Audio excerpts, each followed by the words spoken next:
පෙරහැර කියන වචනයට වචනේ පරිසමාප්තියෙන් ඕන් අර්ථය ලබා දී තියෙනවා. ඉතින් ඉන් අනතුරුව කතරගම මල් අස්න කතරගම් මල් අස්න නර්තනය තමයි නිලක්ෂීර නර්තන පාසල පන්නිපිටිය සිට අද දවසේදීත් අපිට දායකත්වය ලබා දී තිබෙන්නේ. මහාචාර්යතුමනි. ඔව් නිලක්ෂී ඔබතුමීම මේ සඳහන් කළා නම් හොඳයි. මොකද්ද මේ කරන්න ඉදිරිපත් කරන්න කියලා?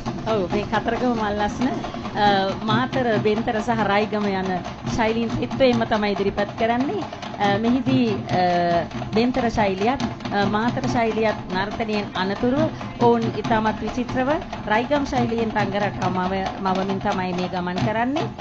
මෙහිදී මට මතක් වෙනවා ගායනයක් අසුරා බැඳී දේව කොඩිය අසුරා බැඳී දේව කොඩිය අරගෙන වඩී පතුරා මල් සුවඳ කලස් පතුරා මල් සුවඳ කලස් අරගෙන බංග දෙති.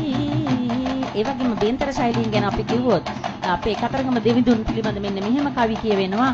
ඔමයි සුරු අවතාරය සමාගමව උන් පෙමා වඩන තකුණු අතට නමා සැඩගෙතුන්.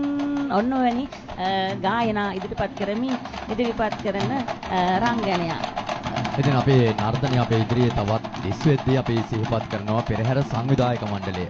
ඔවුන්ගේ මනා පෙළගස්මක් ඇතිව පොල් මහත්මයා මේ පෙරහැර නේද බලන්න පැමිණි ජනතාවට ඒ වගේම තමයි සජීවීකරණයට අවශ්‍ය වන පරිදි මනාව පෙළගස්වමින් ඒ කටයුතු සඳහා ඔවුන්ගේ වෙහෙස මහන්සිය යොදවමින් මේ කර්තව්‍ය සාර්ථක කර ගැනීමට ලබා දෙන දායකත්වය අපි